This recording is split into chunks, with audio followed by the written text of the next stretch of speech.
পুরুলিয়ায় রামনবমীর শোভাযাত্রা ঘিরে চাঞ্চল্য। বিশ্ব হিন্দু পরিষদের উদ্যোগে রবিবার পুরুলিয়া শহরে অনুষ্ঠিত হয় বিশাল রামনবমীর শোভাযাত্রা। আর সেই শোভাযাত্রার মূল আকর্ষণ পুরুলিয়ার বিজেপি সাংসদ জ্যোতির্ময় সিং মাহাতো হাতে অস্ত্র নিয়ে হাজির। অস্ত্র হাতে থাকায় প্রশ্ন তুললেন সাংবাদিকরা। আমাদের প্রভু রামচন্দ্রের হাতে কি আছে, ভগবান শ্রীকৃষ্ণের হাতে কি আছে, মা দুর্গার হাতে কি আছে? আমরা প্রভু রামচন্দ্রের ভক্ত। প্রভু রামচন্দ্র যে আদর্শ দেখিয়েছেন সেই আদর্শই আমরা পালন করছি, অন্য কিছু নয়।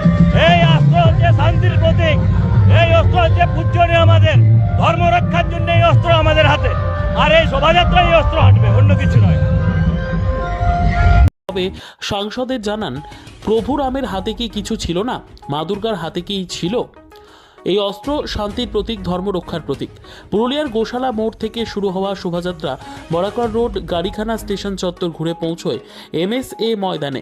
ছিল মানুষের ঢল, যুব সমাজ থেকে শুরু করে সমাজের নানান স্তরের মানুষের স্বতঃস্ফূর্ত অংশগ্রহণ।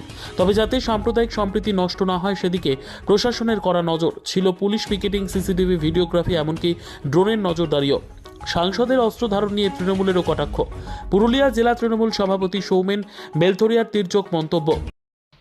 যেখানে মহামান্য হাইকোর্ট আজকে অস্ত্র নিয়ে মিছিল নিষিদ্ধ করেছেন, সেখানে বিজেপির সম্মানীয় সাংসদ তিনি অস্ত্র নিয়ে মিছিল করে আইনকে বুড়ো আঙ্গুল দেখিয়েছেন।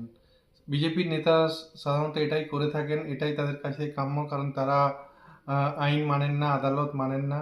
আজকে প্রত্যেকটা ক্ষেত্রে এর আগেও আমরা দেখেছি যেখানে কোর্ট থেকে বা প্রশাসন থেকে যে সকল জিনিস নিষিদ্ধ করা হয় তারা সেগুলো বেশি করে সেই আইনকে বুড়ো আঙ্গুল দেখান।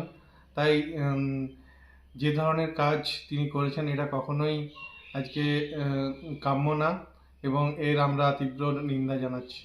জনগণের নিরাপত্তার বদলে উস্কানি দিচ্ছে বিজেপি সাংসদ। রামনবমী উৎসবে অস্ত্রের আবির্ভাব নিয়ে তৈরি হয়েছে রাজনৈতিক দরজা। ধর্মীয় আবেগ নাকি রাজনৈতিক কৌশল, এই বিতর্কের উত্তাপ ছড়াচ্ছে পুরুলিয়ার গণ্ডি পেরিয়ে।